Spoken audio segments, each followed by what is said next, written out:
We stand against big money. We stand to protect America's children. That is really what this is about. I now want to bring up my Republican colleague, Thomas Massie. He has shown so much courage, so much leadership. And I saw some people, I say the same thing about Marjorie Taylor Greene. She has shown so much courage on this issue. I saw some people when I was coming here calling her names. We've got to stop that. We've got to stop the partisanship on this issue. This is an issue where they both have shown real courage and leadership, and I appreciate them joining us today. Congressman Massie. I want to thank my colleague Ro Khanna for co-leading this effort to bring transparency and justice for these victims. I hope my colleagues are watching this press conference. I want them to think, what if this was your sister? What if this was your daughter? When these survivors speak, the Washington establishment is asking the American public to believe something that is not believable. They're asking you to believe that two individuals created hundreds of victims and they acted alone, and that the DOJ has no idea of who else might have been involved, that nobody else did anything that rose to a criminal enterprise. The American people know that's not true. Now, the Speaker of the House just offered a fig leaf to my colleagues. They're going to vote on a non-binding resolution today that does absolutely nothing. I appreciate the efforts of my colleague James Comer, who's leading the Oversight Committee. They may find some information, but they're allowing the DOJ to curate all of the information that the DOJ is giving them. If you've looked at the pages they've released so far, they're heavily redacted. Some pages are entirely redacted. And 97% of this is already in the public domain. So I'm calling on my colleagues. Be one of the next two who sponsors this discharge petition. I think it's shameful that this has been called a hoax. Hopefully today we can clear that up. This is not a hoax. This is real. There are real survivors. There are real victims to this criminal enterprise.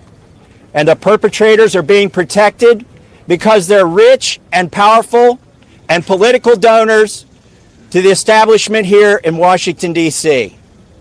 So today we're standing with these survivors and we're giving them a voice, and I want to close by thanking them. They are brave.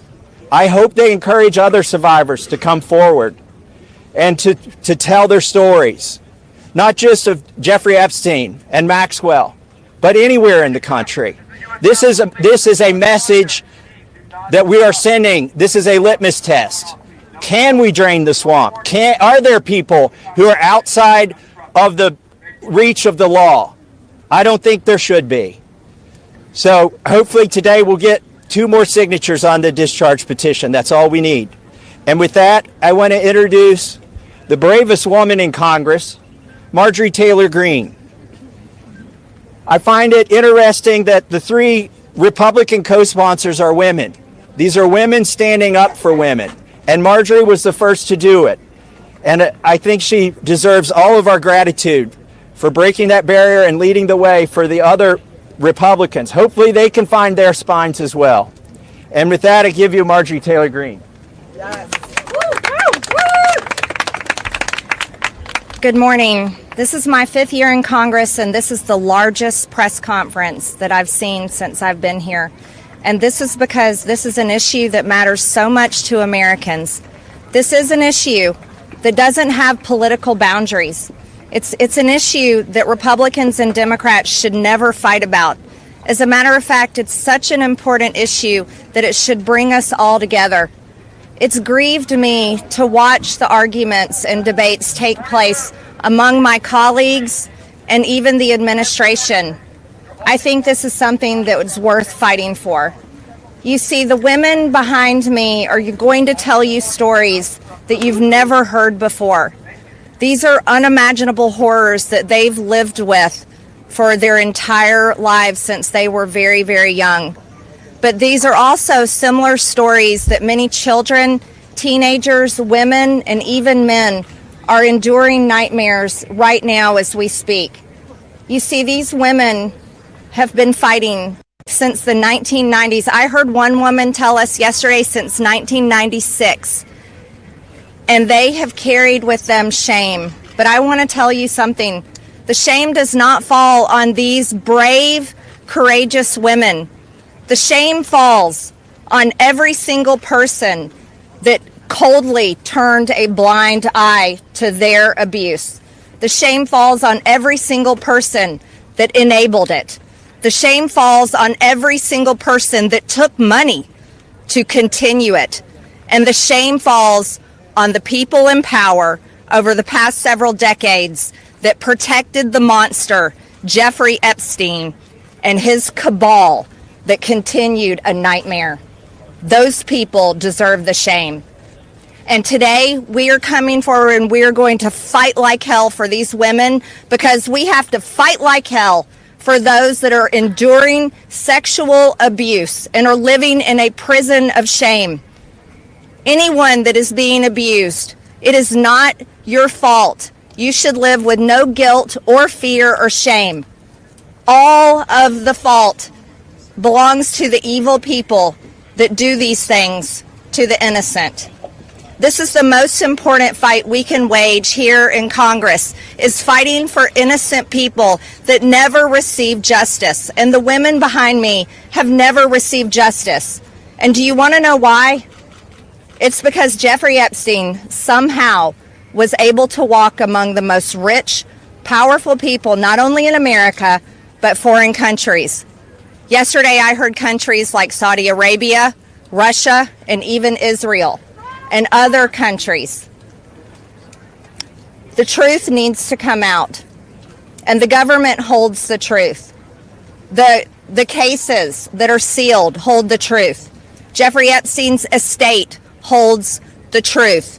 The FBI, the DOJ, and the CIA holds the truth. And the truth we are demanding come out on behalf of these women, but also as a strong message to every innocent child, teenager, woman, and man that is being held captive in abuse. This should never happen in America, and it should never be a political issue that divides us. And I want to thank Ro Khanna and Thomas Massie for doing something brave, crossing political boundaries for a very important fight. And I'm honored to join both of them. And I'm honored that Nancy Mace and Lauren Boebert signed the discharge petition along with myself. And I asked my Republican colleagues not to choose just one path for justice and transparency and accountability, but I asked my Republican colleagues to choose every path for justice and accountability and transparency. And with that, I'd like to bring back Congressman Ro Khanna to start this important press conference. Thank you very much. Yes, thank you. Thank you. Thank you. Thank you, Congresswoman Green, for your courage and for being here, and thank you again to Congressman Massey for co-leading it. I now would like to introduce two people who have been fighting this for decades. They haven't had their voice heard. The victims haven't been heard. They haven't just been on this in the last few months. They've been doing this in the wilderness for years, and they are really models of courage. Bradley Edwards and Brittany Henderson, who are the attorneys for the victims. Thank you for being here.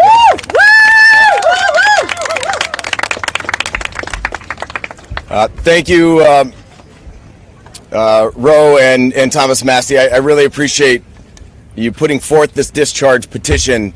It's tough to understand that we have to be here because this doesn't seem like a partisan issue. This is an issue. Sex trafficking and sexual abuse transcends politics.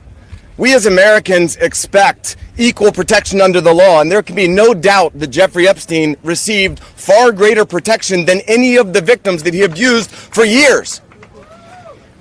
In 2008, Courtney Wild walked into my office because she was a part of a federal investigation into Jeffrey Epstein, where all she wanted was the government to talk to her. Little did she know the government had worked out a secret immunity deal for Jeffrey Epstein, and we had to file Jane Doe's versus United States of America to prove that Jeffrey Epstein worked out an illegal non-prosecution agreement with the government. That was 2008. It took us 10 years battling the government pro bono for the judge to ultimately determine that the victims' rights were violated. The government has mistreated them after Jeffrey Epstein mistreated them. We then filed civil lawsuits against Ghislaine Maxwell, which has resulted in her being in prison. Our civil lawsuits led to her prosecution. We filed lawsuits against Jeffrey Epstein, against his estate, and against two financial institutions, JP Morgan and Deutsche Bank, that proved that they knowingly provided the financial infrastructure for a sex trafficking operation. Unfortunately, all of the documents and evidence that we have worked so hard to gather hide behind protective orders, confidentiality agreements, and bank secrecy laws. That is why this discharge petition is so important. While we have seen the documents, you haven't. And when you see the documents, you're going to be appalled. And the American people deserve to see everything. When you sign this discharge petition, it should mean nothing is off limits. That means the documents in the possession of the CIA should be made available. Those in the possession of the FBI going back decades should be made available. The SEC, financial records in the possession of FinCEN should be made available. Everybody knows that evil flourishes in the darkness. Corruption flourishes in secrecy. It is time right now to make a difference for the women that are behind me right now.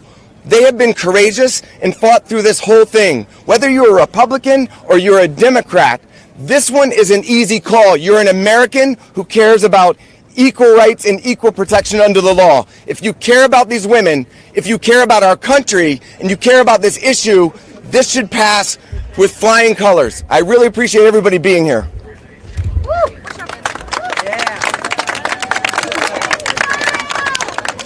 Hi, good morning. My name is Brittany Henderson, and I think in addition to thanking the wonderful congressmen and women who are here today, we need to thank the women, and not just the women who are going to speak, but the other women who are standing behind them, along with other lawyers, Sigrid McCauley, and people who have been fighting for a very, very long time for the world to give this kind of attention to an issue that it should have had forever. This administration has the opportunity to do what the past administrations did not do. This administration can either stand with the victims and stand for the victims, or it can continue to hurt the victims like has happened in the past. We aren't here just to ask for transparency, though. We're here too to ask for protection. The women here represent hundreds of other women who we have spoken to, many of whom were trafficked from other countries, from Eastern European countries where women don't have the rights that we have here. Women don't have the protections that we have here. And those women are terrified that their names will be released in these files. The government won't know that they're victims to redact and protect them. So we ask that you please, whoever is going to be in charge of redacting these files and in charge of this transparency, do it in a way that protects the women brave enough to be here, but also protects the women who are terrified that every day when they turn the TV on, something bad is going to happen to them in Ukraine, in Russia, in whatever country they live in, because no one is listening to them there. So thank you for being here. Thank you for listening. And please protect these women while we seek transparency. Good morning. My name is Anushka DeGiorgio, and I stand before you today as a survivor of both Jeffrey Epstein and Ghislaine Maxwell. I want to thank Congressmen Massey and Khanna for their role in putting together this very, very important bill. Every day of this journey toward healing has come at a profound cost to my mental health. But I am here. I chose to come because this bill really matters. I speak today not only in service of my own recovery from trauma inflicted by Maxwell and Epstein, but to honor the lives, the courage and sacrifices of Virginia Giuffre, Caroline Andriano, and others who could not continue. Their voices mattered. Their stories must not be forgotten. Accountability is what makes a society civilized. Equal opportunity and equal consequence for all. Consequences are not about punishment alone. They exist to deter future harm, to protect vulnerable, and to set a standard of justice. If Ghislaine Maxwell were pardoned, it would undermine all the sacrifices I made to testify and make mockery of mine and all survivors' suffering. That is why the Epstein Files Transparency Act is so essential. It requires the Department of Justice release all the records related to Epstein and Maxwell investigations, flight logs, immunity deals, internal communications, and even the records surrounding Epstein's detention and death. And crucially, it forbids withholding documents simply because of embarrassment, reputational harm, or political sensitivity. This is about ending secrecy wherever abuse of power takes root. But transparency alone is not enough. Survivors need protection, resources, and legal support. If this Congress is serious about justice, then let this moment also affirm your commitment to provide victims with the legal aid they need to confront abusers, to navigate complex systems, and to reclaim their power. Transparency must be matched by support, or else too many victims will remain silent out of fear and lack of access. The statistics demand action. Nearly 1 in 5 women in America will experience rape or attempted rape in her lifetime. Every 74 seconds, someone is sexually assaulted. Every 9 minutes, that person is a child. These are not numbers, they are people. They are your daughters, your sons, your constituents, your friends. Statistically, 1 in 5 of your families will face this nightmare. The days of sweeping this under the rug are over. We, the survivors, say no more. I want to help create a world where survivors of sexual abuse and abuse of power can come forward safely. And I ask Congress to join me in that effort, not only by passing this bill, but by ensuring that those who step forward have legal support to face their abusers and see justice done. When Judge Berman gave Epstein survivors the chance to finally speak, the world listened. After so many years, survivors were heard.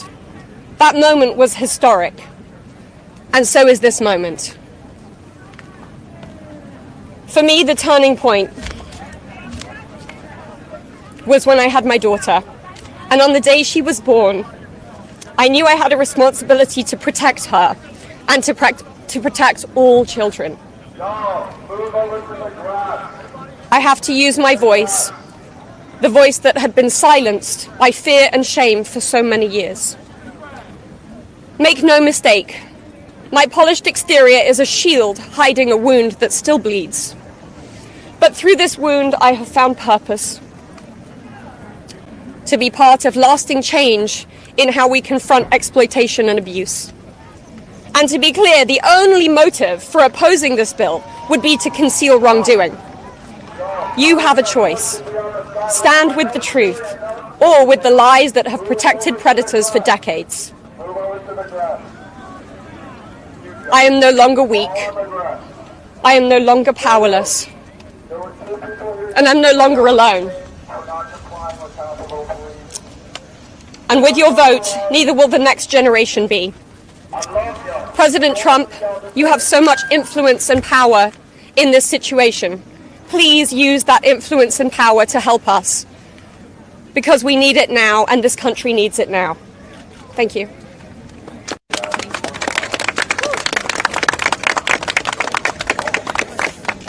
Hello. My name is Annie Farmer, and I was 16 years old when I was flown to New Mexico to spend a weekend with Epstein and Maxwell. That same year, 1996, my sister, Maria Farmer, reported what happened to me there, along with reporting her own assault at their hands and their theft of sensitive photos of herself, of me, and our younger sister that she had taken for her work as a figurative painter. I am now 46 years old. 30 years later, we still do not know why that report wasn't properly investigated, or why Epstein and his associates were allowed to harm hundreds, if not thousands, of other girls and young women. We have never been told whether those images were found when they discovered a large amount of child sexual abuse material on his property. As a psychologist, I understand that when the systems meant to protect us recreate the abuse cycle, the betrayal that occurs can be just as damaging as the original trauma. This happens when survivors of these crimes are not believed, when our well-being is not weighed as heavily as those who have more resources or more privilege, and when perpetrators of these crimes are given a platform rather than the survivors of them. For so many years, it felt like Epstein's criminal behavior was an open secret. Not only did many others participate in the abuse, it is clear that many were aware of his interest in girls and very young women and chose to look the other way because it benefited them to do so. They wanted access to his circle and his money. Their choice to align with his power left those of us who had been harmed by this man and his associates feeling very isolated. I could never have imagined being here today and this chorus of support that we have all received. I have been sent so many notes and messages from people with no direct connection to this case who've expressed their solidarity with us. And I believe that is because, in part, as Anushka explained so well, this is an extremely widespread issue of child sexual abuse, of sexual exploitation, of sexual violence. This affects almost every family in some way. From my conversations with women in these last few days and from all of the support that we've received, it's very clear to me that we are not going away, we are not going to be quiet, and we are not going to give up. And I ask the American public to stand with us and not give up. At a time with record high levels of distrust in our institutions and a perception that there are two Americas, one for those with power and privilege and one for everyone else, passing this Epstein transparency bill is one important step that can be taken to prove to Americans that the government does not side with sexual perpetrators. A thorough public review of this information is an important step in preventing the type of systemic failures that have occurred in this case and harmed all of us. An important step towards healing for those involved. Thank you.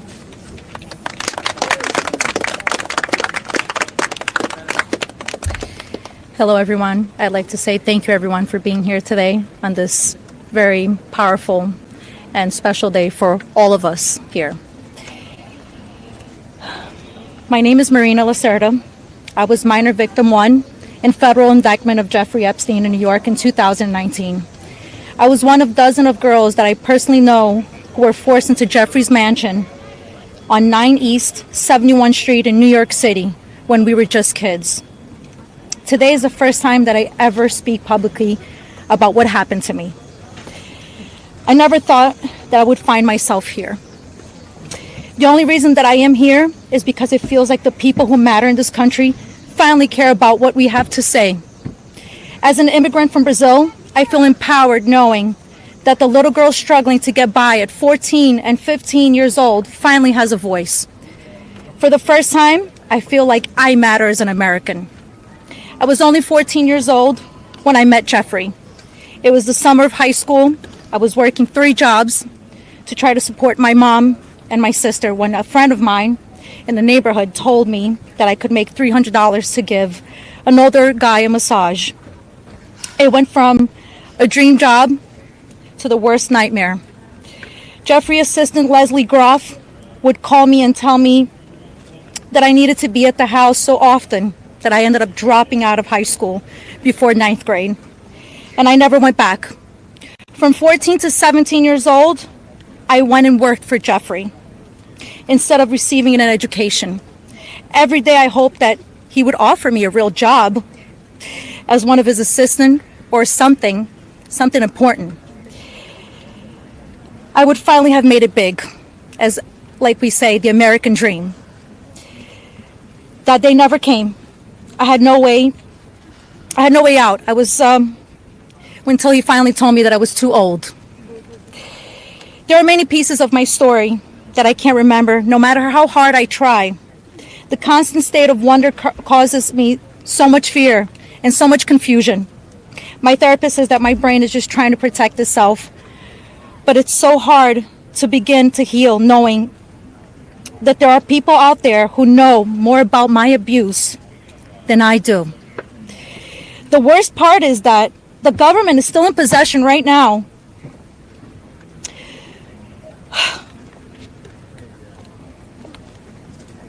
of the documents and information about that could help me remember and get over all of this maybe and help me heal.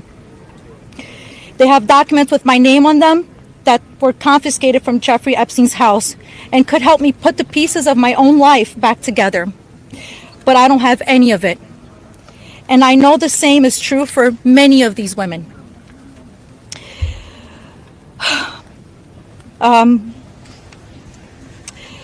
We are here to support this bill today, not only for transparency, but for the American people. But if the government is going to release these documents to the public, describing the crimes committed by Jeffrey Epstein and others, the least that they can do is give me my documents that they have about me. The other survivors deserve the same respect from our government. While identifying information must be redacted to the public, it is equally important to provide the victims themselves with unredacted information. I will never forget when the FBI agent showed up in my door in 2008. Jeffrey Epstein hired a lawyer to represent me, or more like to represent him, I'd like to say. I couldn't ask any questions, and I had no idea what was going on. I was terrified. Until today, I think most of us are still terrified. I thought somebody was going to kill me. I thought something was going to happen to my sister or my mother. It went further out to even maybe thinking something would happen in Brazil with my family. And then one day, the lawyer said that everything was just going to go away. Like nothing happened. I didn't need to testify. When I asked him why, he gave no explanation. That was it. So why? Why was I never called to testify then? We could have saved so many women. We could have saved so many lives from being abused. Why did he get away with it in 2008?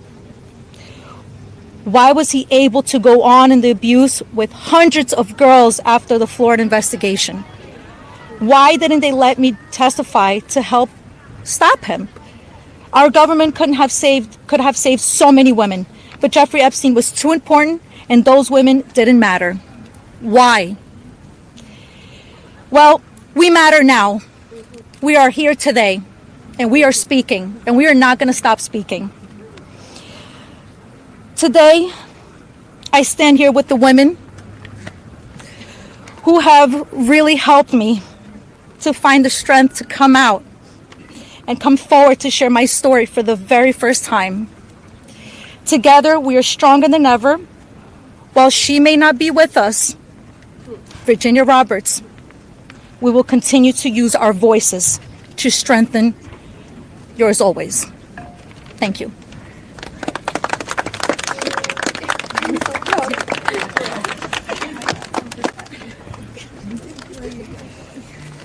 Hi, my name's Courtney Wild. I just wanted to take a second and just have a moment of silence for all the women survivors that aren't here with us today, that passed away due to anxiety, depression, trying to keep up with this case. A moment of silence, please.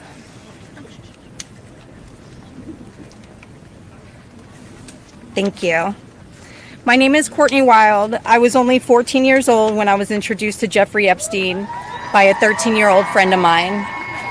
The details of the abuse that he inflicted on me for years is not important today. In 2028, I was cooperating with the federal government in the investigation of Jeffrey Epstein. They sent me a letter telling me to be patient because this was going to be a lengthy investigation, but at the same time, they refused to talk to me and tell me what was going on. So I hired an attorney, Brad Edwards, because I was hopeful to get some answers. When I walked into his office at 19 years old, Brad sued the government for refusing to tell me what was going on under the Crime Victims' Rights Act. The only reason anyone ever found out that the government had already given Jeffrey Epstein immunity through the non-prosecution agreement was because our lawsuit forced the government to tell us. Otherwise, nobody would even know that today. Sometimes it's hard to believe that I had to sue the United States just to learn that my abuser was given immunity. I started as Jane Doe, but I decided I was proud enough to take on our country and I was on the right side of history. We fought the government for 10 years to prove that the government violated our rights as crime victims and the crime victims' rights in order to protect a pedophile. We had to win the 11th Circuit Court Appeals to force the government to turn over thousands of pages of emails between Jeffrey Epstein and the government. Those emails provided the proof that the government worked very hard with Jeffrey Epstein to violate our rights. Why? Why did the government work so hard to protect Jeffrey and not so hard to protect me and my other innocent friends? Why was Jeffrey so important to the government, and why was I so insignificant? Why did nobody but our lawyers care before now? It seems people have only started to care because of Twitter and politics. But I would like to say this has nothing to do with politics. This is not a blue thing or a red thing. This is an everyone thing. We can all agree on this. The injustice that has happened here. Multiple, over and over. Everybody that talks about this just seems to make it worse. We need transparency.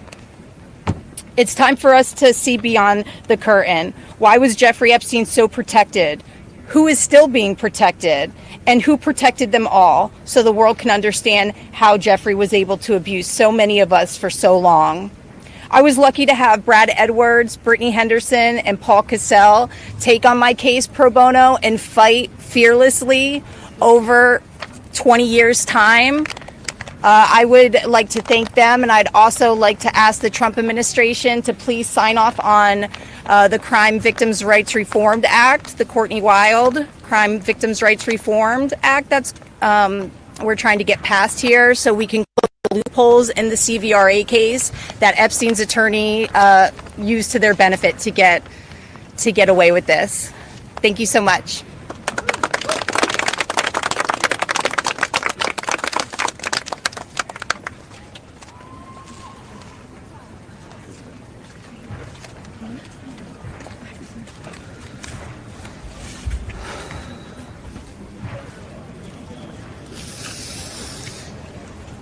Good morning.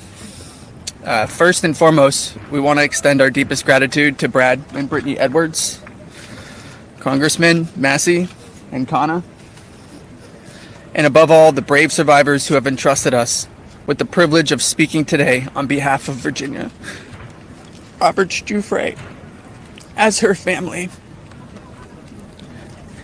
We are here today because we support H.Res.581, the Epstein Files Transparency Act, in its entirety. But as much as this bill is about shining a light on truth, it's not just about the bill. This is about justice. This is about survivors. This is about justice against the rich and powerful who have stolen something from these women and many children at the time, their freedom. The freedom to live their life without mental and physical scars that have been inflicted upon them by those who thought they were untouchable. The same freedom that these monsters took from these survivors, they should never be afforded. They should never be allowed to continue their lives with impunity. Let's be clear. This is not a political issue. This is not about left or right. This is about humanity. This is about doing what's right.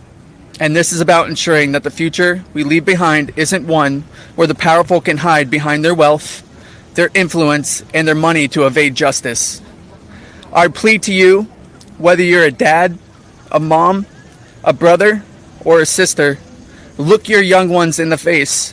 Look them in the eye and tell them you didn't stand against the very people who raped, molested, and preyed upon children and young women. Tell them you were willing to negotiate a deal. Money should never be what makes something right or wrong. If you vote no, your stance will be clear. You will be choosing to stand on the side of the rich and powerful, allowing money to buy your way out of the consequence. But here's my one ask. Look these survivors in the eye and tell them why. Then, look the people of the United States in the eye and tell them why. And then, when you're alone, look yourself in the mirror and ask yourself why. Virginia said it best, and I quote, I have physical and mental scars that will never heal. I have memories that will never go away. They say time can heal, but this won't. Not until the justice system makes an example out of these people with so-called privileges.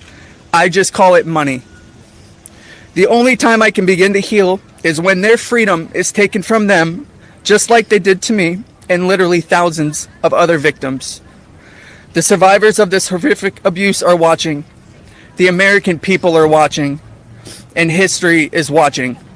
Which side will you be on? Thank you.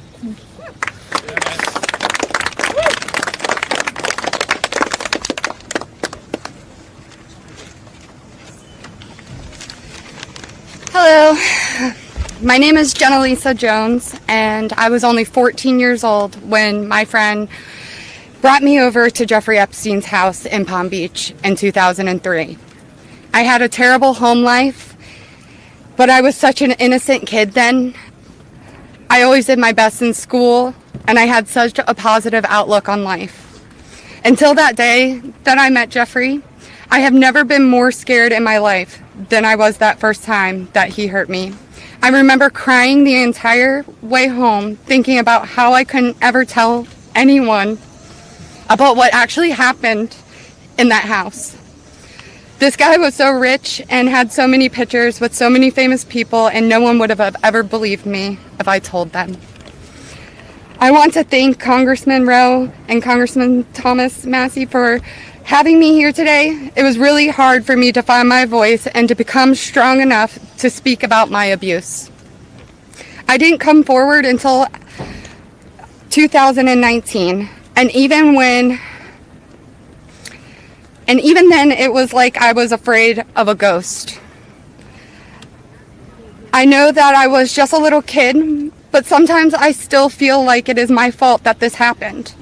Being given the opportunity to speak at the United States Capitol building about something that is so important, not just to me and the women before you, but to the entire country. Together, we can finally make a change. And that is thanks to the people like these two congressmen and their teams who actually care about the victims. If you are a member of Congress and you are listening to all of us speak here today, please really listen to us. Please vote for this bill to be passed. Please recognize how important it is for transparency relating to Jeffrey Epstein. Whether you are a Democrat or a Republican, this does not matter. This is not about sides. You are an American, and you are a person who has chosen to serve in an elected position to stand up for those you represent who cannot always stand up for themselves. We are those people. We are the Americans that you promised to protect. And we need your help. Please, President Trump, pass this bill and help us. Make us feel like our voices are finally being heard. Thank you.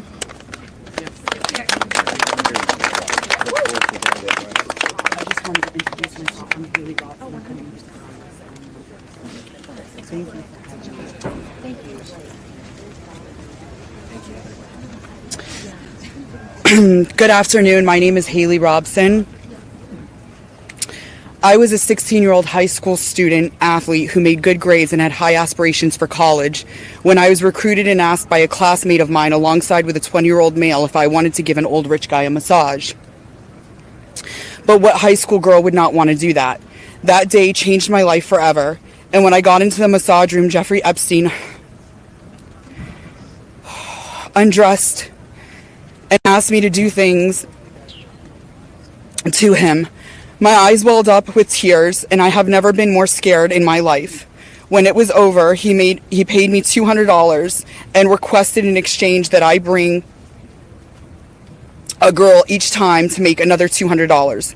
I told him I did not want to do that, and then he gave me an ultimatum. Either you come here and massage me when I call you, or you bring me friends of yours to massage, and I will give you $200 per girl for each time she comes. I felt and hoped to never hear from him again, but he called me every day. He was so wealthy and powerful, and he would not let me go. I felt I had no choice. If I disobeyed him, I knew something bad would happen. So knowing I did not want to be sexually abused, I started to bring him other girls from my high school and he paid me $200 for bringing them. I just hoped each time it would be the last time. One day, the stepmom of one of the girls brought him and called the police on Jeffrey Epstein. The police then called me in for questioning. I had told them the truth despite the fact that I was a teenager and a minor, and I was able to tell the police the names of all the other victims. The police treated me like a criminal. I had, by this time, had turned 18. I had been with Jeffrey since I was 16 and for 2 years. So they had told me So they told me I was going to be arrested. My name was then distributed to the press as a co-conspirator of my abuser, who I detested. My entire world was crashing in around me, and I started being threatened and bullied, till this day still receiving death threats.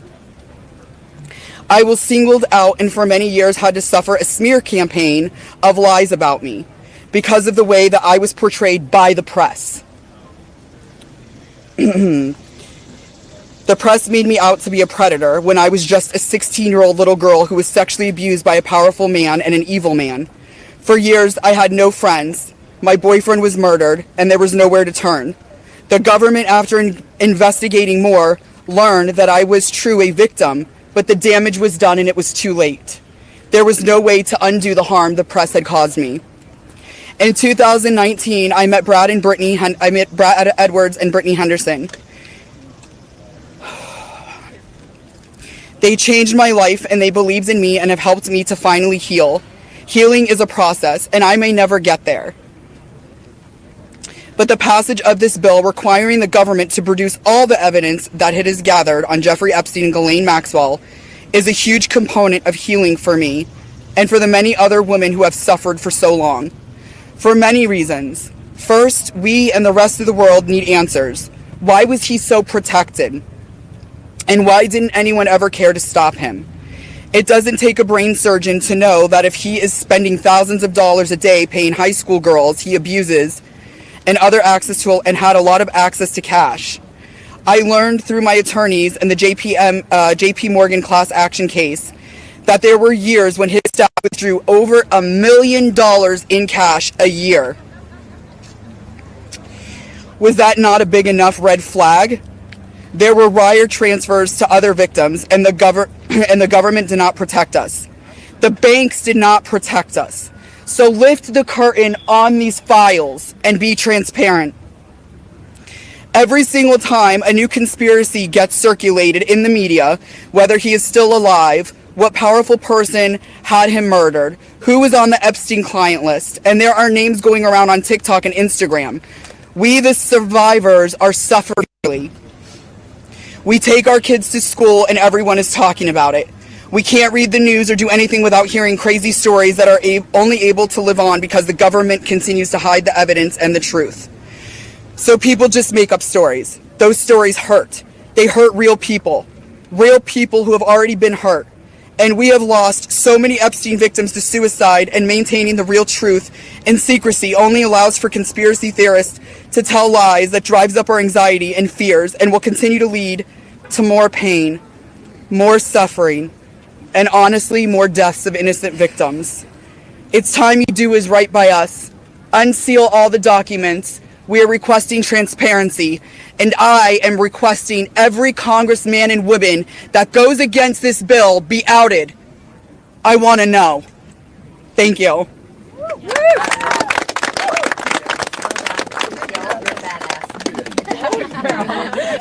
was great. Tear into the press and tear into Congress. Full respect. Hi there, my name is Lisa Phillips, and I'm the host of a award-nominated podcast called From Now On, a platform supporting survivors. I want to thank all of my survivor sisters who came before me today. I'll be very short. In the year 2000, I was taken to Jeffrey Epstein's island while on a photo shoot on a nearby island. Who I saw and what I experienced there was a glimpse into a very dark and disturbing world. For years after, I tried to avoid Jeffrey, but he had introduced me to Katie Ford, the owner of the Ford modeling agency. Epstein's reach went to the very top of fashion, arts, and entertainment. This did not just happen to underage girls in Florida. In New York City, hundreds of young, ambitious women were abused by him. Epstein was not just a serial predator, he was an international human trafficker. And many around him knew, many participated, and many profited. And yet, he was protected. So I stand here today for every woman who has been silenced, exploited, and dismissed. We are not asking for pity. We are here demanding accountability, and I'm demanding justice. Congress must choose. Will you continue to protect predators, or will you finally protect survivors? And also, I would like to announce here today, us Epstein survivors have been discussing creating our own list. We know the names. Many of us were abused by them. Now, together as survivors, we will confidentially compile the names we all know who were regularly in the Epstein world. And it will be done by survivors and for survivors. No one else is involved. Stay tuned for more details.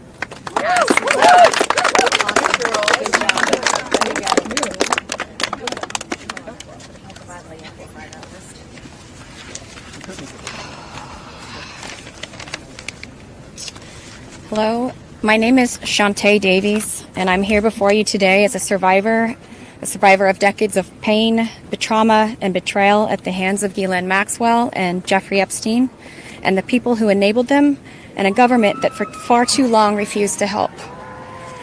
In 2002, I was living in California, a young woman with high aspirations of becoming an actress. I was already beginning to make a name for myself in the industry. A person I trusted, someone I thought was a friend, invited me to meet a powerful woman who could help advance my career. That woman happened to be Ghislaine Maxwell. I was asked to give her a massage, though I had almost no experience, and when I did, she praised me and promised introductions to someone enormously powerful, someone who could change the course of my life, and that man was Jeffrey Epstein. At first, I was an excited young woman on top of the world. Epstein flew me to his private island. He listened to my dreams, promised to help, but his promises came with a catch. The abuse began. He told me to keep it secret. He manipulated me with quid pro quo I did not consent to, but I felt I had no one to turn to. He was too powerful. I was just one of the many young women trapped in his orbit. I was even taken on a trip to Africa with former President Bill Clinton and other notable figures. In those moments, I realized how powerless I was. If I spoke out, who would believe me? Who would protect me? Epstein himself was the most powerful leader of our country. Epstein surrounded himself, with the most powerful leaders of our country and the world. He abused not only me, but countless others, and everyone seemed to look away. The truth is, Epstein had a free pass. He bragged about his powerful friends, including our current president, Donald Trump. It was his biggest brag, actually. And while what I endured will haunt me forever, I live every day with PTSD. I live as a mother trying to raise my child while distrusting a world that has betrayed me. This kind of trauma never leaves you. It breaks families apart. It shapes the way we see everyone around us. But one thing is certain, unless we learn from this history, monsters like Epstein will rise again. There are files, government files, that hold the truth about Epstein, who he knew, who owed him, who protected him, and why he was allowed to operate for so long without consequence. Why was Maxwell the only one held accountable when so many others played a role? Why does the government hide this information from the public? This secrecy is not protection, it's complicity. And as long as the truth is buried, justice will remain out of reach. That is why this bill matters. Passing it will, bless you, ensure that the suffering of survivors is not in vain. Passing it will bring accountability, transparency, and prevention. It will help protect the next generation of predators who seek to place themselves above the law through wealth, influence, and connections. This is not just my story. It is about every survivor who carries invisible scars. It's about the weight we live with daily. It is about the families broken and the futures stolen. So I ask you, President Trump and members of Congress, why do we continue to cover up sexual abuse and assault? Who are we covering for? Let the public know the truth. We cannot heal without justice. We cannot protect the future if we refuse to confront the past. Thank you.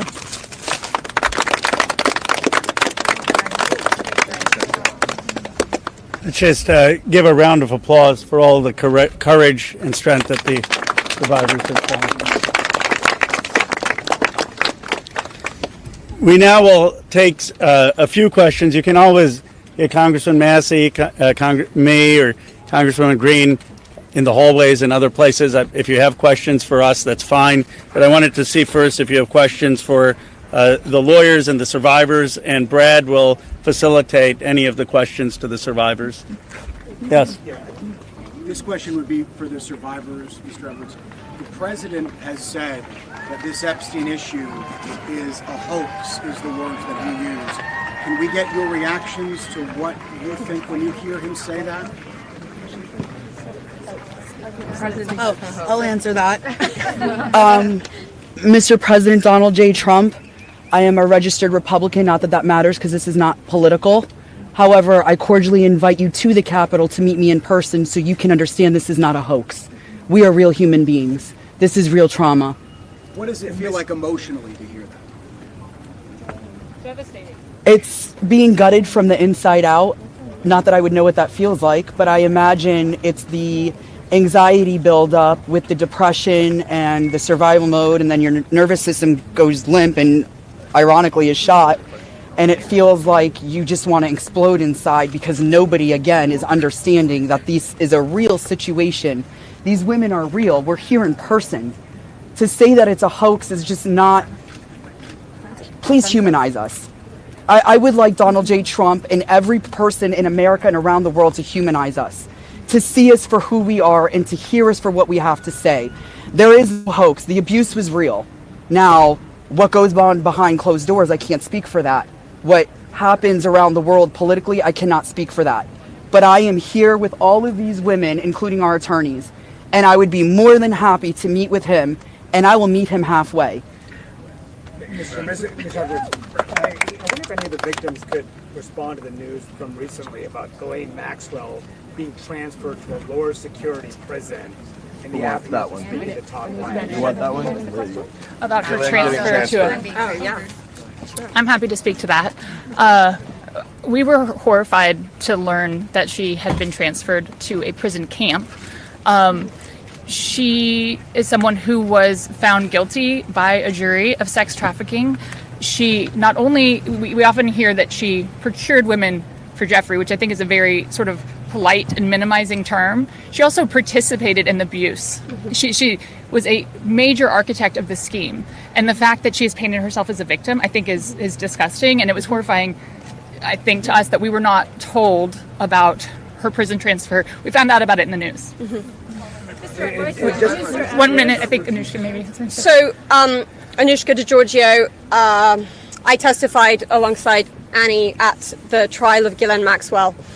I was horrified when I found out not only had Ghislaine Maxwell been transferred to what's called a low security. It's really is like a holiday camp, and then afterwards I got a notification from the Department of Justice telling me that this was going to happen when it had already happened. This woman abused children.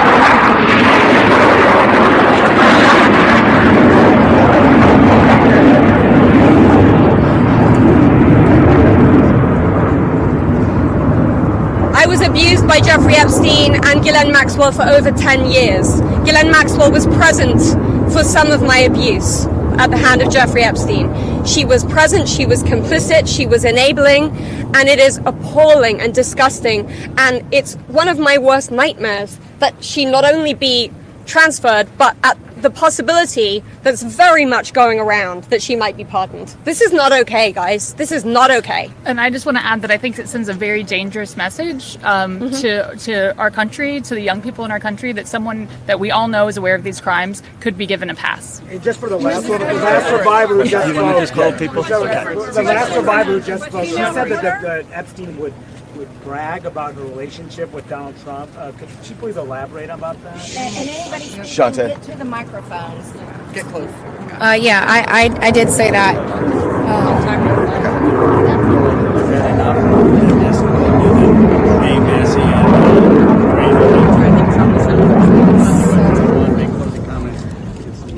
My first trip to the Palm Beach residence, I drove there from the airport with Ghislaine Maxwell, and Jeffrey and Ghislaine were always very boastful about their friends, their famous or powerful friends, and his biggest brag forever was that he was very good friends with Donald Trump. He had an 8x10 framed picture of him on his desk with the two of them. Like, they were very close. Go ahead. On this client list that your survivors are... Excuse me. One second. To be called on me. For this client list that you ladies are putting together, you said it would be confidential, but will the public... Could you clarify, will the public get to see that? So, Lisa, what's your envision here? Is it going to go to the public or just amongst the survivors? No, we're reaching out to survivors that are scared. So, come on up. We're reaching out to survivors that are scared to come forward and that also know who they were trafficked to. So that's the list that we're compiling. We're not quite sure, how we're going to release that, or even if we're going to. The Department of Justice needs to release the list. Right, because for folks at home, they might be confused. The survivors know the names. You've seen these powerful people.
World leaders is above the law.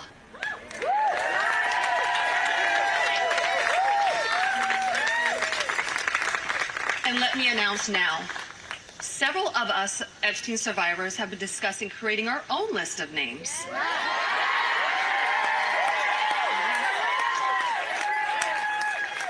We know the names. Many of us were abused by them.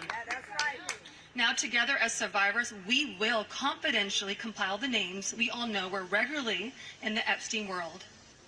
And it will be done by survivors and for survivors. No one else is involved. Stay tuned for more details on that. Because history is watching, and so are the women who will come after us. Thank you.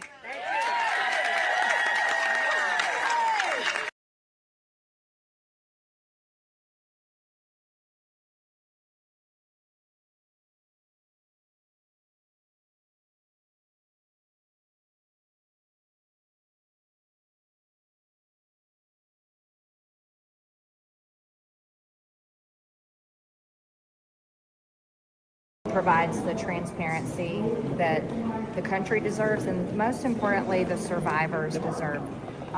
Yes, I will be proudly signing the discharge petition. Why is it important to do this in addition to what the Oversight Committee is doing?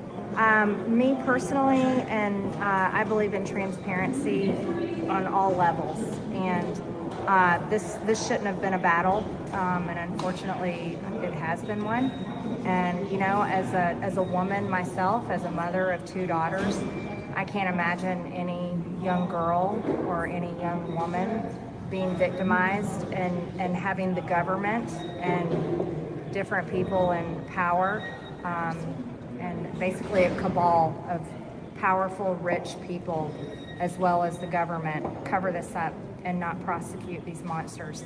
And so, yes, I'll probably sign the discharge petition, and I'll probably vote for it when it comes to the floor. Are there files that the Department of Justice has, you believe, that would be some sort of smoking gun, or that would be some sort of thing that would really...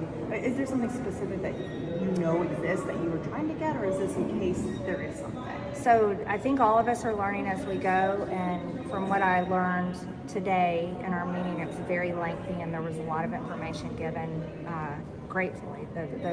Those are some of the most courageous women I've ever met. These are women that have never truly received justice and have gone out and named names and done everything they can, and they have been failed horrifically.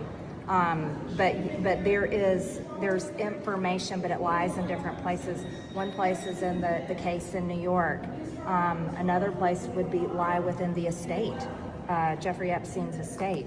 Other information would lie within the FBI, Department of Justice, and that information we are being given, thankfully, on the Oversight Committee. We're being given a lot of information.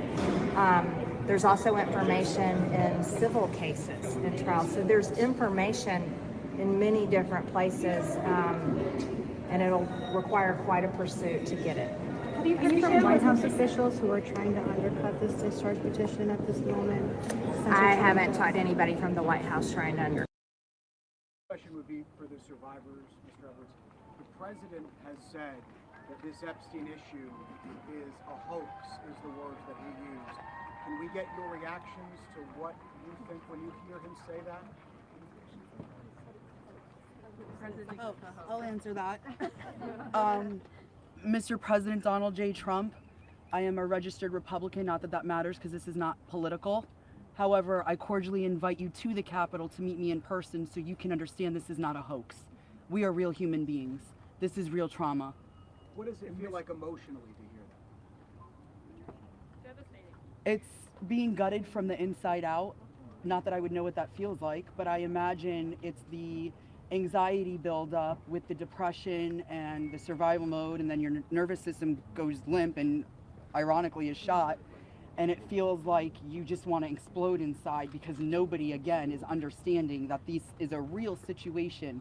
These women are real. We're here in person. To say that it's a hoax is just not... Please humanize us. I would like Donald J. Trump and every person in America and around the world to humanize us, to see us for who we are and to hear us for what we have to say. There is no hoax. The abuse was real. Now, what goes on behind closed doors, I can't speak for that. What happens around the world politically, I cannot speak for that. But I am here with all of these women, including our attorneys, and I would be more than happy to meet with him, and I will meet him halfway.